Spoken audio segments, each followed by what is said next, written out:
আলাইকুম। আজকে এসেছি ইরি ধানের ক্ষেতের মধ্যে। আমাদের সবচাইতে গুরুত্বপূর্ণ ফসল হচ্ছে এই ইরি ধান। ইরি ধানটা এতটা গুরুত্বপূর্ণ কেন, সেটা হচ্ছে এই ইরি ধানের ফসল এতটাই হয় যে একজন কৃষকের মুখে হাসি ফোটে। কারণ এই ইরি ধানের মাধ্যমেই একজন কৃষকের ঘরের গোলা ভর্তি থাকে, যা সারা বছর একজন কৃষক এই ধান ভাঙিয়ে চাউল বের করে ভাতের অভাবটাকে পূরণ করেন। এই ধানের যে গুরুত্বপূর্ণ অংশ সেটা হচ্ছে আমরা এটা আমাদের জোয়ারের বিল বলা হয়, যেই মাঠটাকে এক সময় পরিপূর্ণ ইরি ধানে ভর্তি ছিল, সেই ইরি ধান এখন আর নাই। বলা চলে 3 ভাগের 1 ভাগ এখন বর্তমানে ইরি ধানের চাষ হয়। এই ইরি ধানটা এখন আর আমাদের এলাকাতে বিশেষ করে চাষ করা হয় না, খুব কমই চাষ করা হয়। ইরি ধানের ফসলটা কতটা হয় দেখেন, একটা বালে কত সুন্দর সুন্দর ধান হয়েছে।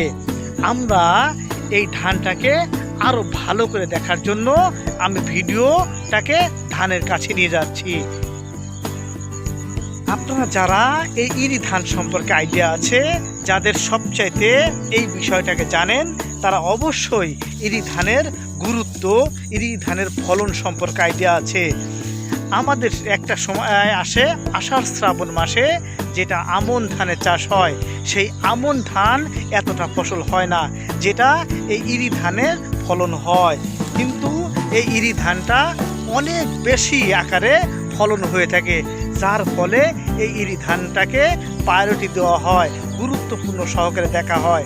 কিন্তু এখন আমাদের এই জোয়ারের বিলে বেশিরভাগই পেঁয়াজ ও পাটের চাষ করা হয়, ধানের চাষ একদমই নাই বললেই চলে।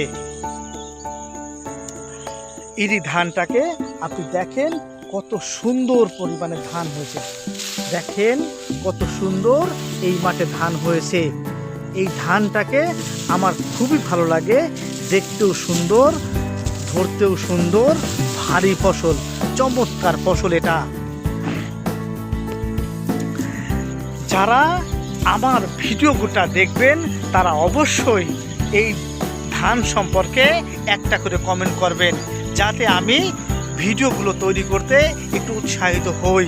আপনাদের কাছে বিশেষভাবে একটা অনুরোধ থাকলো, আমি হাবিবুর রহমান আসবো পর্যায়ক্রমে একটা করে ভিডিও নিয়ে।